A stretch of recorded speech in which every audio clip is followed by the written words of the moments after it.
Alors, imaginez un peu le tableau.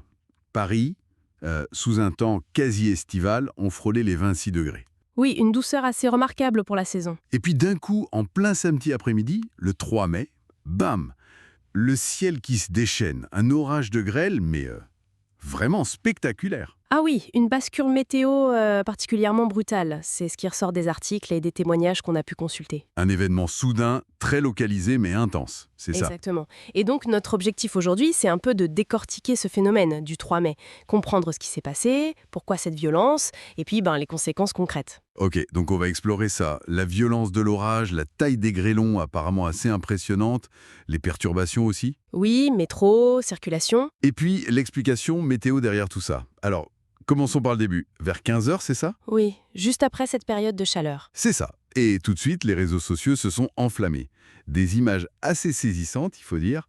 Paris recouvert d'un fin manteau blanc. De grêle, en plein mois de mai. Voilà. Et certains parlaient même de grêlons gros comme des balles de ping-pong. Ah oui, quand même. Donc le contraste avec la chaleur juste avant a sans doute accentué l'effet de surprise générale, quoi. Et cet orage, il n'a pas touché toute la région pareil, j'imagine. Il a suivi une trajectoire. Tout à fait. D'après les infos, il serait parti des Yvelines, puis il a traversé Paris, plutôt sur un axe sud-ouest-nord-est, D'accord. avant d'atteindre la Seine-Saint-Denis, du côté de Bagnolet, Rosny. C'est typique en fait de ces cellules orageuses très intenses, ce caractère très ciblé. Bon, au-delà du spectacle visuel, on va dire, l'impact concret sur la vie des gens ce jour-là. Surtout les transports. On a vu des images d'eau dans le métro. Oui, alors la RATP a confirmé qu'il y a eu des infiltrations d'eau temporaires dans quelques stations bien précises, Voltaire, Alma Marceau, Victor Hugo aussi, porte de Champray, mais le trafic a continué. Oui, et ça c'est le point crucial. Pas d'interruption du trafic métro. C'était plus une gêne ponctuelle. Et côté SNCF, D'après ce qu'on lit, perturbations vraiment très limitées.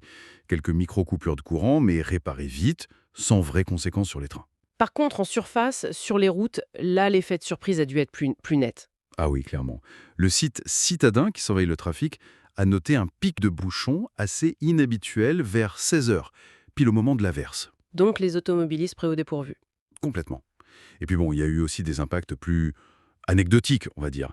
Les courses hippiques perturbées à Auteuil et Vincennes. Ah oui. Oui, une course même neutralisée à Auteuil.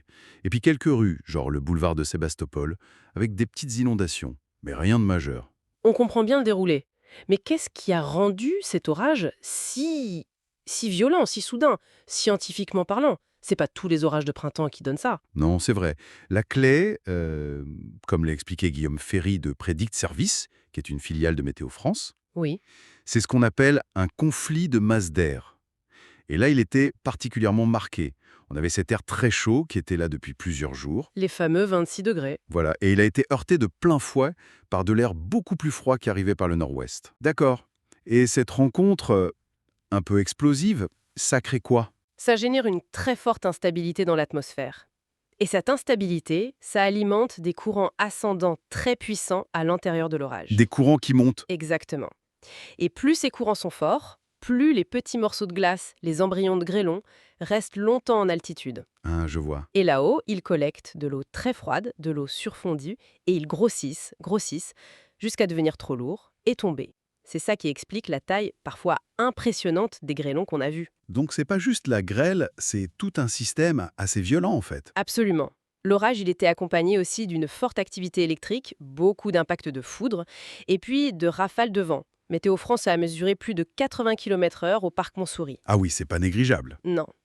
Et il faut quand même souligner que Météo France avait placé l'Île-de-France en vigilance jaune pour les orages ce jour-là. Donc le risque était identifié. D'accord. Mais c'est toujours pareil. La rapidité du déclenchement et l'intensité très locale, ça reste le plus difficile à prévoir finement. Ok, donc si on essaie de synthétiser, on part d'une chaleur précoce, puis un choc thermique brutal C'est ça. qui donne cet orage de grêle très intense, mais aussi très localisé. Des perturbations visibles, mais finalement sans paralyser la ville. Plutôt ciblé, oui. Et tout ça expliqué par ce fameux conflit de masse d'air et les courants ascendants hyper puissants qu'il génère. Voilà, c'est une bonne synthèse. Ce qui marque vraiment dans cet événement, je crois, c'est la rapidité. La vitesse foudroyante avec laquelle une situation météo extrême peut se mettre en place en plein cœur d'une grande ville. Même quand on est en vigilance. Même avec une vigilance active, oui. La localisation précise, l'intensité exacte, ça reste un défi. Et ça montre bien la dynamique particulière, parfois explosive, de la météo en ville.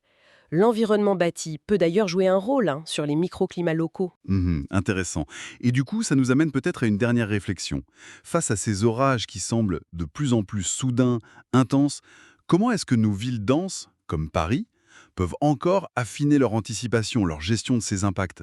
Des impacts très locaux, mais qui peuvent quand même bien perturber le quotidien. C'est une excellente question et elle reste ouverte. L'adaptation est sûrement la clé.